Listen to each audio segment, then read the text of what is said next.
Bonjour et bienvenue à vous pour ce moment de culte.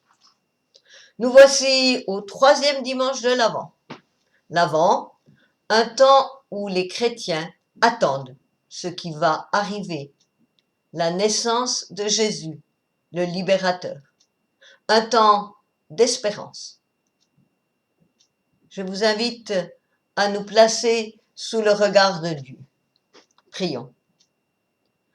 Ô Seigneur notre Dieu, en ces jours agités, troublés, accorde-nous ta paix afin que nos cœurs et nos esprits puissent recevoir ta parole. Amen. Le texte d'Ancien Testament proposé pour ce jour se trouve au livre d'Ésaïe au chapitre 61. Nous en lirons les versets 1 à 3, puis les versets 10 et 11. L'Esprit du Seigneur l'Éternel est sur moi, car l'Éternel m'a oint pour porter de bonnes nouvelles aux malheureux. Il m'a envoyé pour guérir ceux qui ont le cœur brisé, pour proclamer aux captifs la liberté et aux prisonniers la délivrance, pour publier une année de grâce de l'Éternel et un jour de vengeance de notre Dieu, pour consoler tous les affligés, pour accorder aux affligés de Sion, pour leur donner un diadème au lieu de la cendre, une huile de joie au lieu du deuil, un vêtement de louange au lieu d'un esprit abattu, afin qu'on les appelle des térébintes de la justice, une plantation de l'Éternel pour servir à sa gloire. Et les versets 10 et 11. Je me réjouirai en l'Éternel. Mon âme sera ravie d'allégresse en mon Dieu, car il m'a revêtu des vêtements du salut. Il m'a couvert du manteau de la délivrance, comme le fiancé s'orne d'un diadème, comme la fiancée se pare de ses joyaux. Car, comme la terre fait éclore son germe, et comme un jardin fait pousser ses semences, ainsi le Seigneur l'Éternel fera germer le salut et la louange en présence de toutes les nations. Seigneur, enseigne-nous par ta parole est vérité. Amen.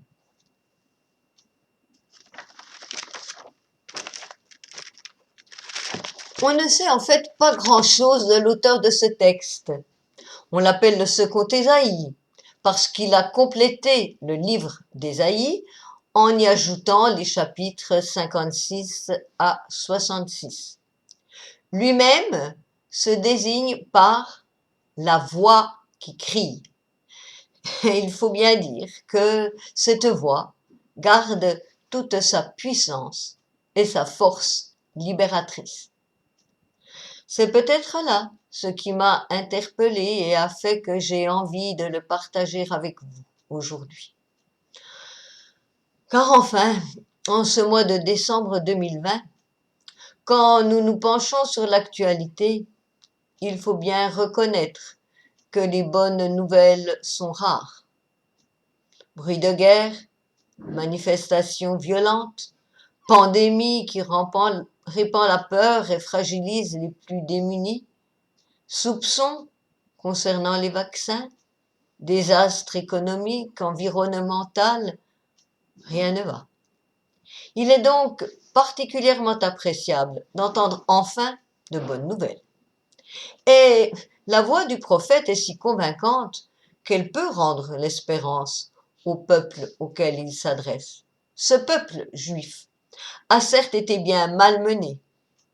Après la chute de Jérusalem en 587, il a été déporté à Babylone. Ce n'est pas pour rien que le prophète parle au verset 1, je cite, de malheureux, de cœur brisé, de captifs de prisonniers. À tous ces cabossés par la vie, le prophète annonce que Dieu va les guérir. Il parle de liberté, de délivrance, de grâce. Il n'y a qu'un seul bémol, si j'ose dire, dans le verset 2. Il y est certes question, je cite, de publier une année de grâce de l'Éternel, mais aussi un jour de vengeance de notre Dieu. Si on considère la durée, la grâce de Dieu est beaucoup plus longue que sa vengeance. Voilà qui est quand même encourageant. Mais l'expression année de grâce peut aussi être comprise en termes de date. Il est certes possible qu'il soit fait ici allusion au jubilé. Cette année-là, c'est-à-dire tous les 50 ans, les esclaves devaient être libérés. Cette interprétation est autorisée ici, car le texte parle, juste avant, de prisonniers, de délivrance. Quoi qu'il en soit, la vengeance n'a pas le dernier mot. La suite du texte parle de consolation et de joie pour les fidèles. D'ailleurs, cette consolation, ce réconfort à apporter aux endeuillés dont il est question ici, reste un principe très fort dans le judaïsme aujourd'hui encore. Pendant 7 jours, après un décès, les proches du mort restent chez eux et ceux qui leur rendent visite leur apportent non seulement un réconfort moral, mais aussi de quoi se nourrir. Hélas, en raison de l'actuelle pandémie, pareille sollicitude est aujourd'hui impossible. Les endeuillés de Sion sont l'objet de 3 promesses, 3 objets précieux que reçoit l'épouse le jour de son mariage. Un diadème, une huile, un vêtement. Et l'expression est ici très poétique.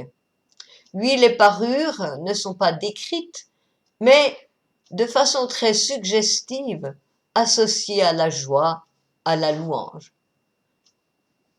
Une huile de joie, un vêtement de louange, dit le texte, qui se poursuit avec une expression un peu plus difficile à comprendre.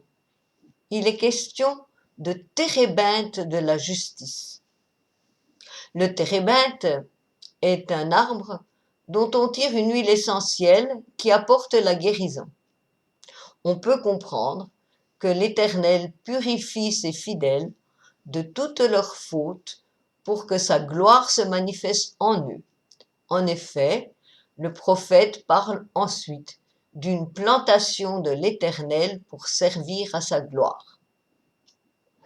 La deuxième partie du texte d'Ésaïe, les versets 10 et 11, est rédigée comme si les promesses des versets 1 à 3 étaient réalisées.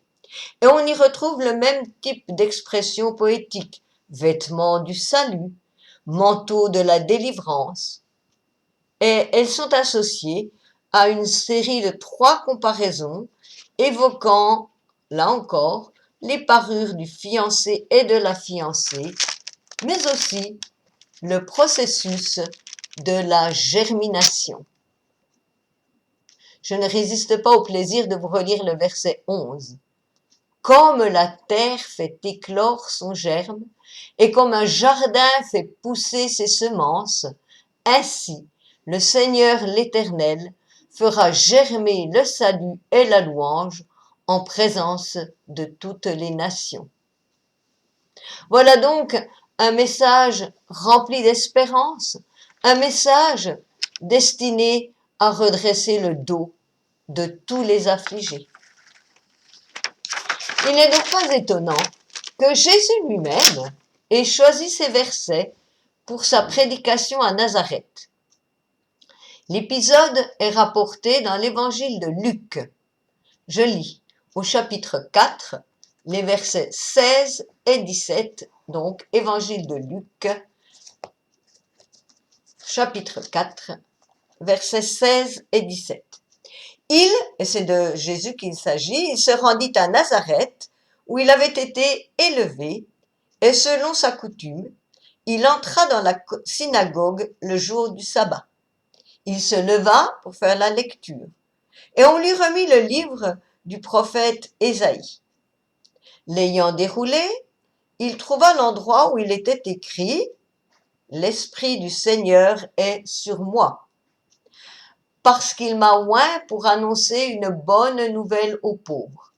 Il m'a envoyé pour guérir ceux qui ont le cœur brisé, pour proclamer aux captifs la délivrance et aux aveugles le recouvrement de la vue, pour renvoyer libres les opprimés, pour publier une année de grâce du Seigneur. »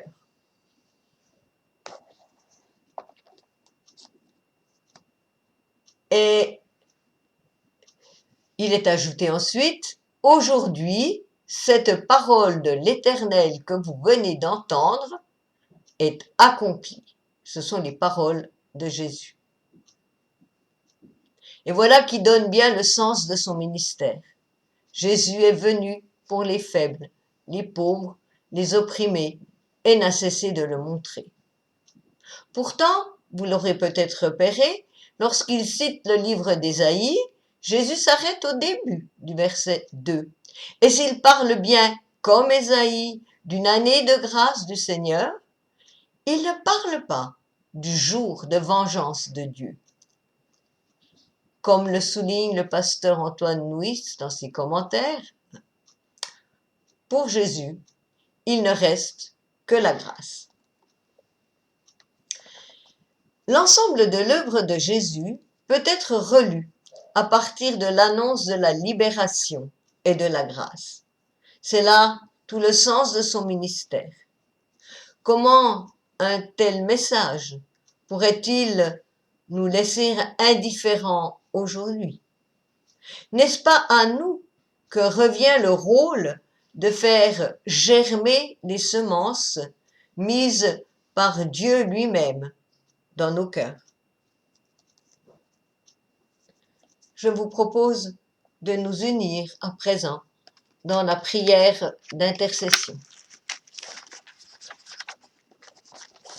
Seigneur Jésus, Seigneur Dieu, apprends-nous à reconnaître le temps de ta grâce dans ce culte, où tu viens à nous et où tu nous donnes l'occasion d'être réconciliés avec toi et avec nos frères et sœurs. Donne-nous aussi d'accueillir les signes de ton royaume qui vient, l'évangile proclamé dans toutes les langues, le pain et le vin partagés, la communion fraternelle rassemblant tous ceux qui t'appartiennent. Seigneur Dieu, nous croyons en toi, viens affermir notre foi. Nous espérons en toi, viens fortifier notre espérance. Nous t'aimons, viens toi-même mettre en nous l'amour que tu attends de nous. Amen.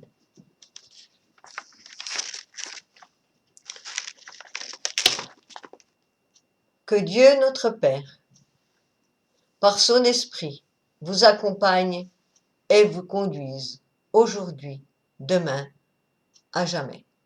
Amen. Et bon dimanche à vous.